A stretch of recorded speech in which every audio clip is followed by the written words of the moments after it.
জয় গুরু। পরম প্রেমময় পরম দয়াল শ্রী শ্রী ঠাকুরের চরণে শত সহস্র কোটি আভূমি প্রণাম জানাই। আজ আলোচনার বিষয় হলো শ্রী শ্রী ঠাকুরের ডাক্তার হওয়া। পূর্ববর্তী ভিডিওটিতে এটি আলোচনা হয়েছে যে এন্ট্রান্স পরীক্ষা আর দেওয়া হলো না শ্রী শ্রী ঠাকুর অনুকূলচন্দ্রের। এদিকে শিবচন্দ্রের চাকরি নেই, জমি জমার থেকেও বিশেষ কোনো আয় হয় না, তার উপর একটা বড় পরিবারের দায়িত্ব তো আছেই। এখন কি করা যায়? শিবচন্দ্র চিন্তা করতে লাগলেন। তিনি লক্ষ্য করেছেন ছেলের দেখি চিকিৎসাবিদ্যার দিকে ঝোঁক বেশি। চিকিৎসা সম্বন্ধে ছেলে তো অনেক মৌলিক কথা বলে, অসুখে বিসুখে সঙ্গী সাথীদের ঔষধপত্র দেয় বলেও শুনেছি। কাজেই সম্ভবপর হলে ডাক্তারি পড়তে পাঠানোটাই ঠিক হবে বলে মনে হচ্ছে। কিন্তু টাকা পয়সার যে বড্ড অভাব। কলকাতায় তার এক আত্মীয় রয়েছেন। এক সময় ওই মানুষটা তার কাছ থেকে কিছু টাকা ধার নিয়েছিলেন, এখনো পর্যন্ত সেই টাকা পরিশোধ করেননি। শিবচন্দ্র ওই আত্মীয়র কাছে চিঠি পাঠালেন। কথা পাকা হলো যে লোকটা অনুকূলচন্দ্রকে মাসে 10 টাকা করে দেবে এবং থাকার জায়গাও ঠিক করে দেবে। বন্দোবস্ত ঠিক হলে পরে ছেলেকে তিনি ডাক্তারি পড়তে কলকাতায় পাঠিয়ে দিলেন। অনুকূলচন্দ্র বাবু শরৎচন্দ্র মল্লিকের ন্যাশনাল মেডিকেল কলেজে পড়বেন বলে ঠিক করলেন। কিন্তু এন্ট্রান্স না পাশ করলে তো ওখানে সিট পাওয়া যায় না। কলেজ কর্তৃপক্ষ কোনো মতেই নেবেন না। তিনিও নাছোড়বান্ধা। তার কথা হলো, পরীক্ষায় উত্তীর্ণ হওয়ায় যদি কলেজে প্রবেশের যোগ্যতার প্রমাণ হয়, তাহলে আমাকেও পরীক্ষা করে দেখে যোগ্য বলে বিবেচনা করলে অনায়াসে ভর্তি করে নেওয়াই যায়।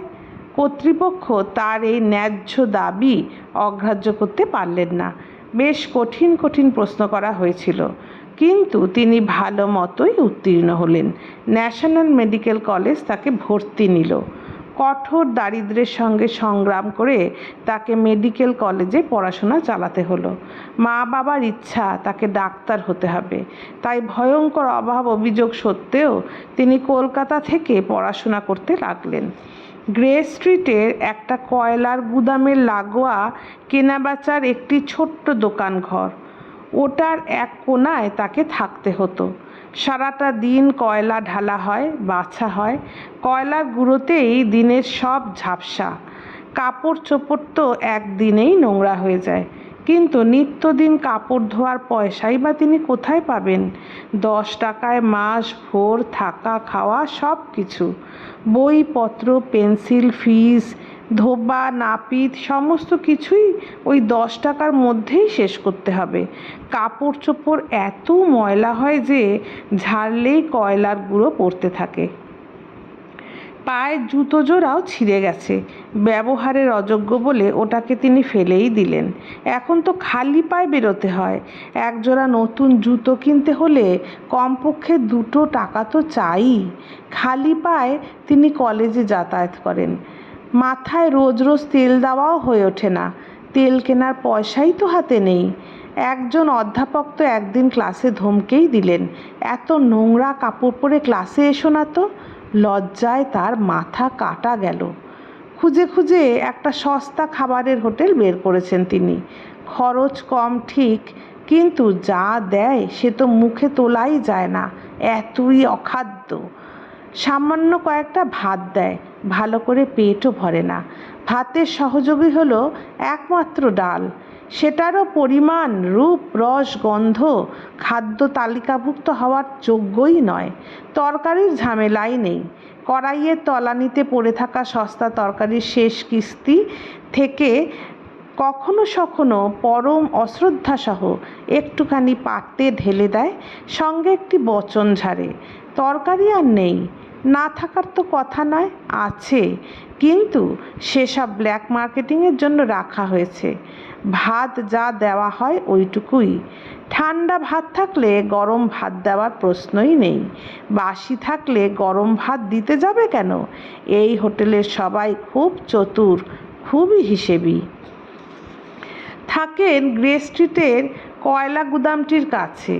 কলেজ হলো বউবাজারে। কলেজে আবার ডাইসেকশনের ব্যবস্থা নেই। ডাইসেকশনের জন্য যেতে হয় মুরারিপুকুরে।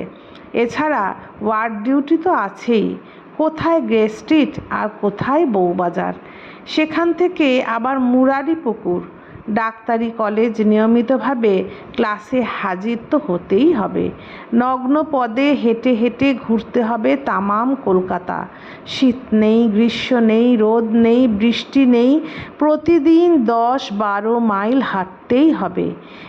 একটা দিন তো শরীর অবশ, অসাড় হয়ে ঢলে পড়তে চায়, পা যেন আর চলতে চায় না। দুর্বলতায় মাথা ঝিমঝিম করতে থাকে, চোখে ধোয়া ধোয়া যেন দেখেন তিনি। কিন্তু তবুও মনকে এতটুকু দুর্বল হতে দেন না। চোখের সামনে যাত্রা বোঝাই ট্রাম গাড়িগুলো ঘর ঘর করে রাজপথ দিয়ে যায়। সতৃষ্ণ নয়নে তিনি যাত্রীদের দিকে চেয়ে থাকেন, ভাবেন ওরা যে কত ভাগ্যবান। তবু একটু দুঃখ নেই, কারোর ওপর কোনো অভিযোগ নেই, নিজের অদৃষ্টকে গঞ্জনা দেন না। প্রতিদিনের কর্তব্য কর্ম করতে করতে দিন চলে যায়। 19-20 এই তরুণটির কপালে আরও যে কত দুঃখ আছে কে জানে। যে লোকটি মাসে মাসে 10 টাকা করে দিত, মাস দুয়েক হলো সেও টাকা দেওয়া বন্ধ করে দিয়েছে। হয়তো বা কোনো অসুবিধায় পড়েছে বলেই দিতে পারছে না। তিনি তো লোকটির কাছে টাকা চাইতেও পারেন না। হোটেলে খাওয়া বন্ধ হয়ে গেল। ঠিক করলেন একবেলা মুড়ি খাবেন, অন্যবেলা রাস্তার কলের জল। থাকার জায়গা তো ঠিকই আছে, কয়লার গুদাম। মনে মনে দৃঢ় প্রতিজ্ঞ হলেন, আসুক ঝড় ঝঞ্ঝা মেদিনী কাঁপিয়ে, সহ্য ক্ষমতা বাড়াতেই হবে। এখনও তো হাতে 6 আনা পয়সা রয়েছে। এমন সময় এক বন্ধু এসে ধরল, বলল, ভাই আজ আমি বড্ড বিপদে পড়েছি, আমার একটু পয়সার প্রয়োজন। তুমি ভাই অন্তত 8 আনা পয়সা আমাকে এক্ষুনি দাও। অম্লান বদনে পকেট থেকে 6 আনা বের করে তিনি বললেন, 8 আনা তো নেই ভাই, 6 আনা আছে, তুমি এই 6 আনাই নাও। প্রার্থীকে তিনি শূন্য হাতে ফেরাবেন কেমন করে? যখন পর্যন্ত হাতে একটা ফুটো কড়িও আছে তখন পর্যন্ত কাউকে ফেরাতে পারবেন না তিনি। 6 আনাই ছিল শেষ সম্বল, সেটাও দিয়ে দিলেন। খাদ্য তালিকা থেকে মুড়িও উঠে গেল। এখন বাকি থাকলো একমাত্র কলের জল। কলকাতায় তার আত্মীয় স্বজন আছে, কিন্তু সাহায্য চেয়ে কারোর কাছে যাওয়ার প্রবৃত্তি হলো না। মহানগরীর রাজপথের ধারে দাঁড়িয়ে তিনি ভাবতে লাগলেন, নিজের কষ্টের কথা বাড়িতে চিঠি লিখে জানাতেও পারবেন না। শুনলে বাবা মা কষ্ট পাবেন, তাদের অন্তরে কষ্ট দেওয়া যে অসম্ভব। কলের জল খেয়ে কয়েকটা দিন কাটালেন। শেষমেশ পেটে ব্যথা শুরু হলো। ব্যথাটা এমন বেশি হলো যে সহ্যের সীমা অতিক্রম করলো। এক ডাক্তার পরীক্ষা করে প্রেসক্রিপশন লিখে দিলেন, কিন্তু ওষুধ আনবেন কী করে? প্রেসক্রিপশন অনুযায়ী ওষুধ আনতে হলে যে 10 আনা পয়সার দরকার। ওষুধ কেনা হবে না ঠিক করলেন। 4th ইয়ার ক্লাসের এক ছাত্র এসে বলল, বিশেষ কিছু হয়নি, অনাহারজনিত অম্লশূল, সোডিয়াম বাইকার্বনেট একটু খেলে সেরে যাবে। একটি ফার্মেসি থেকে 1 আনার বাইকার্বন কিনে এনে কয়েকটা ডোজ করে দিলেন। সোডা খাওয়াতে ব্যথা কমে গেল। এইভাবেই একরকম নিদারুণ কষ্টের ভেতর দিয়ে দিন যেতে লাগলো। কিন্তু তবুও দিনের কাজগুলো প্রত্যেক দিন ঠিক মতো করেন তিনি। একদিনও কলেজের ক্ষতি করেন না। নিজের দুঃখ আর দুর্ভাগ্যের কথা বলে বলে কারোর সহানুভূতি আকর্ষণ করার চেষ্টাও করেন না তিনি। শিক্ষক ও সহপাঠীদের সাথে সব সময় প্রীতিপূর্ণ ব্যবহারই করে চলেন। এইভাবেই চলতে লাগলো তার ডাক্তারি হওয়ার রাস্তার নির্মম কাহিনী। আজ এতখানিই থাক, পরবর্তী অংশ আবার পরের ভিডিওটিতে আপনাদের শোনাবো। জয় গুরু, বন্দে পুরুষোত্তমম।